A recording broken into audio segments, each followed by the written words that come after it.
काल उमेदवारी संध्याकाळी जाहीर झाली आणि आज आमच्या पक्षाचे नेते अध्यक्ष सन्माननीय शरदचंद्रजी पवार साहेब यांचा आशीर्वाद घेण्यासाठी मी आज पुण्यात आलेलो आहे।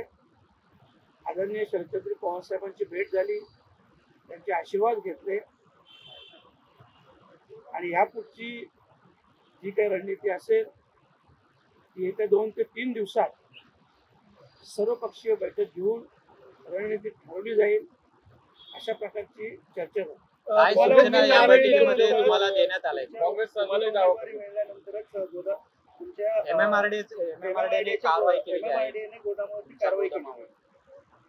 बघा, आपल्या सर्वांना ठाऊक आहे की काल उमेदवारी जाहीर झाली, 2 तासानंतर माझ्या गोडाऊनवर कारवाई करण्याचा प्रयत्न झाला।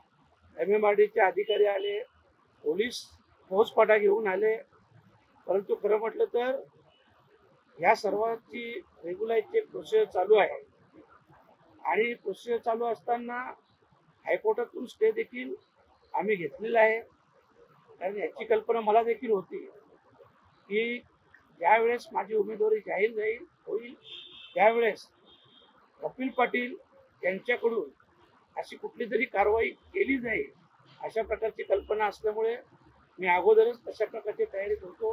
आमचे वकील, माझे CA हे सर्व बोलणी केल्यानंतर 3 तासानंतर हे सर्व अधिकारी परत त्यांनीच हे सगळं घडवून आणलेलं आहे। हो, प्रश्नच येत नाही, हे कपिल पाटीलच करत आहे। कारण माझ्या उमेदवारीनंतर त्यांच्या पायाखालची वाळू सरकलेली आहे, त्यांना त्यांचा पराभव समोर दिसत आहे आणि त्यामुळं नैराश्यातून अशा प्रकारचं कृत्य ते करत आहे। सत्ताधाऱ्यांना हाताशी धरून अशा प्रकारे सूडबुद्धीने कारवाई केली जाते।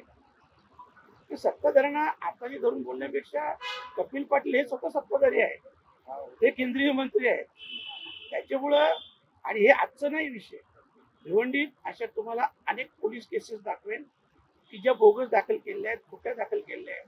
अनेक अशी MMRDची कामं असतील, अनेक असे विषय असतील ज्याच्यात सतत कपिल पाटलांनी हस्तक्षेप करून जेवढे शक्य असतील तेवढे खोटे गुन्हे दाखल करणे, शक्य असतील तेवढे लोकांना त्रास देणे, अशा प्रकारचं काम बाकी 10 वर्षात त्यांनी ॲज अ खासदार म्हणून काही काम केलेलं नाही। खरं म्हटलं तर मी स्पष्ट आमच्या पिढीला नेहमी सांगतो, तुम्हालाही सांगतो, कधी कपिल पाटील भेटले तर त्यांना विचारा की खासदारांची कामं काय, खासदारांच्या अखेर काय कामं येतात, तुमचे अधिकार काय, ते काय उत्तर देतात ते फक्त ऐका तुम्ही। त्यांना 10 वर्षात खासदारकी कळली नाही, तर त्याच्यामुळं मग शेवटी अशी जेव्हा लढाईची वेळ येतो तेव्हा अशा प्रकारची कारवाई, अशा प्रकारचा पाठीमागून वार करणे ही त्याची प्रवृत्तीच आहे। आपल्या उमेदवारीबाबत काँग्रेसकडून